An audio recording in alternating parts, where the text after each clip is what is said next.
On this edition of Early Look, I'm going to be previewing the heavyweight fight featured on UFC 310, the rematch between Ciryl Gane and Alexander Volkov. And if you've never watched the show before, my name is James Lynch. I'm going to go through a bunch of different stats, a bunch of different intangibles. Then I'm going to give you my prediction for this fight at the end. I would love to hear your prediction in the comments as soon as you're done watching today's video. And like we usually do, let's start with a quick tail of the tape. Of course, Ciryl Gane won the first fight. We'll talk about that a little bit later between these two. So you can see Ciryl Gane is 12-2. Volkov is 38-10. So big experience gap there. Minus 260 favorite for Gane, plus 210 underdog for Volkov. 34-36, 6'4" to 6'7", 81-80. So Gane going to be a little bit longer as far as the reach. Volkov's taller. Volkov's also 2 years older than Ciryl Gane, but Gane is the favorite, if that all makes sense. Let's start first with Ciryl Gane, the former UFC interim champion, 12-2 record, like I mentioned there. First 3-round fight for Ciryl Gane, I went back and looked here, since Junior Dos Santos in December of 2020. So he's pretty much fought in main events or title fights or whatever. Well, I guess interim title fight. And a heavyweight title fight. He fought Ngannou as well. I forgot about that. So yeah, it's been a while since he's only had to fight 3 rounds, but usually his fights don't go the distance anyways. Gane is currently ranked number 2 in the heavyweight division. He is 12-2. Like I mentioned, he's got 6 knockouts, 3 submissions, and 3 decisions. He was the former, like I mentioned, interim heavyweight champion. He's got performance of the night 3 times against Don'Tale Mayes, Derrick Lewis, and Sergey Spivak. He's got fight of the night 1 time against Tai Tuivasa, and he's tied with Andrei Arlovsky and Cain Velasquez for the second longest win streak in UFC heavyweight division history. Gane did not have an amateur debut. He went straight to the pros in August of 2018, made his UFC debut a year later in August of 2019, which is pretty crazy. So yeah, you look at it there, 2018, August 2019. So hasn't had a ton of fights in his career. He's just 9-2 in the UFC. He's got 6 stoppage wins. Some notable wins include Junior Dos Santos, Jairzinho Rozenstruik, Alexander Volkov, right? That fight was back in 2021. Derrick Lewis, Tai Tuivasa, and most recently Sergey Spivak. He's lost to Francis Ngannou and to John Jones. Not bad company as far as having losses on the resume. Gane's had a couple layoffs in his career, going from Tanner Boser to Junior Dos Santos. There was a 357-day layoff, and then going from Spivak to Volkov in this fight, 462-day layoff. So that's the longest of his UFC career that he's been out. So yeah, that's one thing, one little sort of storyline to keep in mind for this fight. He's only had a couple fights, like I mentioned, that have gone the distance. The Ngannou fight, some people felt like it was close. If you look at the media scorecards on MMADecisions.com, that was at UFC 270 in January of 2022. 22 media members scored the fight for Francis. 1 media member scored the fight for Ciryl Gane. I'm not going to call the guy out who scored it for Gane, but you can go find it yourself if you want to go look that up. And I wanted to talk quickly about the first fight. So that was a 5-round fight. That was the fight against Volkov at UFC Fight Night. Like I said, June of 2021. You go back and actually watch the fight. Volkov, I thought, won the first round, and then Gane won the rest of the rounds. So that was like round 2, round 3, round 4. Round 4 was closer. I think you could have possibly given that round 4 to Volkov in that fight. Actually, we'll look at it from a stats perspective, actually, if you go look at that fight. There we go right here. So you see in that one, Ciryl Gane getting 135 significant strikes, just 115 for Volkov. So not that far off, 52-47. But you look at the rounds here. Gane, first, yeah, like I said, Volkov won the first round. You can look at that by the significant strikes. Round 2 for Gane, round 3 for Gane. Round 4 was closer, although, you know, I felt it was close. And round 5 was actually pretty close too. It turns out that they both had the same amount of significant strikes. So again, fairly close fight, but Gane ends up getting it done overall on the scorecard. So I wanted to mention that as well.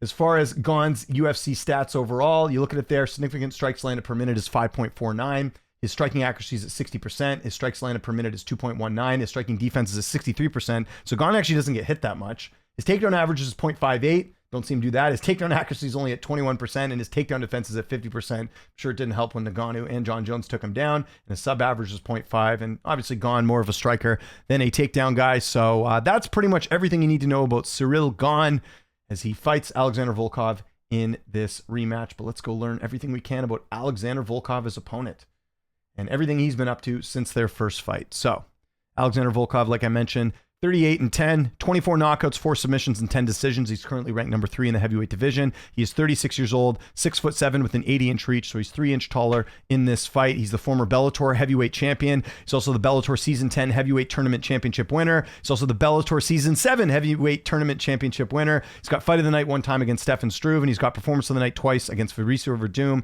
and Alistair Overeem. He did not have an amateur debut, went straight to the pros in April of 2009.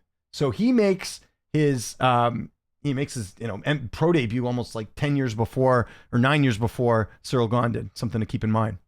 Made his UFC debut in November of 2016, but keep in mind as well, he fought a ton in Bellator, and he fought some decent opposition over there, including like Blagoy Ivanov and Vitaly Minikov, and he's had some decent tests, Czech Congo, prior to him getting in the UFC. Some notable wins for Volkov include former heavyweight champion Fabricio Verdum, Alistair Overeem, Marcin Tybura, Jairzinho Rozenstruik, Tai Tuivasa, and most recently Sergey Pavlovich, a fight which he was, I believe, an underdog in, right? Yeah, he was a plus 195 underdog. Didn't look like that in the fight. Some notable losses for Volkov include Derrick Lewis, Curtis Blades, Ciryl Gane, and Tom Aspinall. But he hasn't lost since the Aspinall fight, which was 2 years ago. He's on a 4-fight win streak heading into this fight.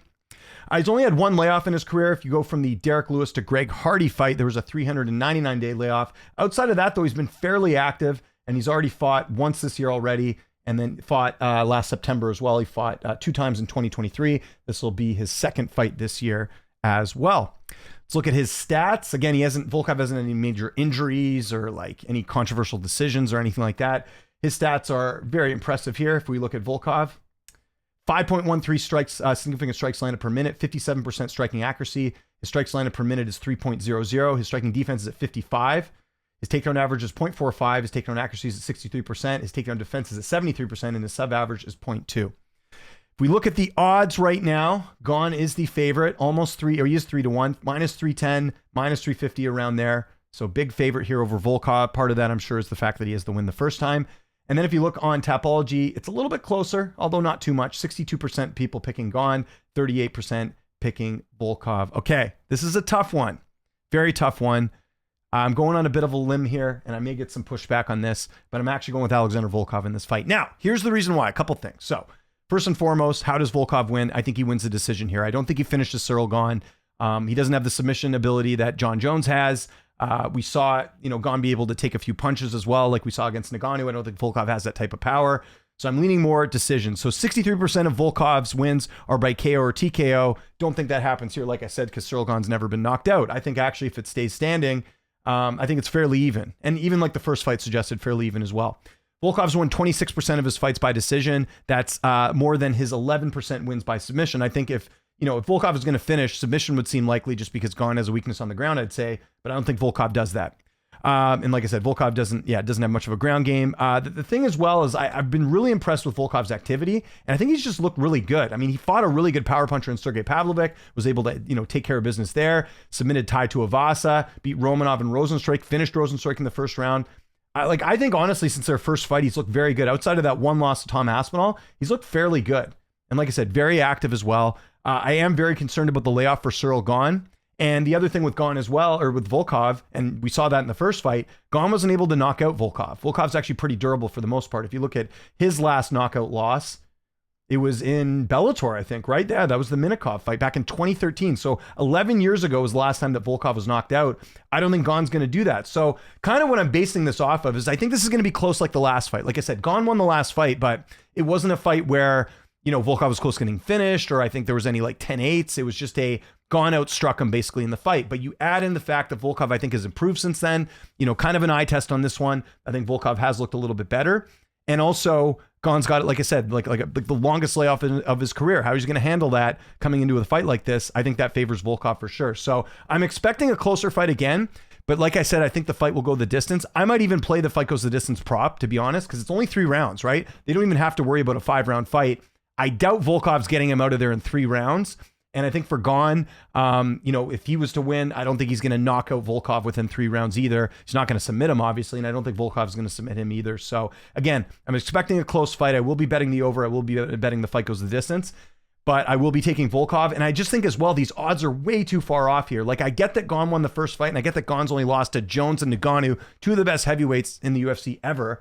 But I think Volkov's improved enough where he can take him out. So I'm going Volkov by decision to get it done. So I want to know what you guys think in the comment section below. Is there anyone else here that's picking Volkov? Am I on an island here? Some of my underdog picks this year have paid off. Bilal took DDP. This is another one where I'm kind of going on a limb here, but I think Volkov can get it done. But like I want to reiterate this, though. I am expecting a close fight. Like if Gane gets the nod here, wouldn't be shocked either. I just think with the odds and the fact that Volkov's been more active, I think he gets it done. So I'm going to take Volkov by decision. Follow me on Twitter, TikTok, Instagram, @LynchOnSports. My name is James Lynch. Thanks so much for watching, and I'll see you next time.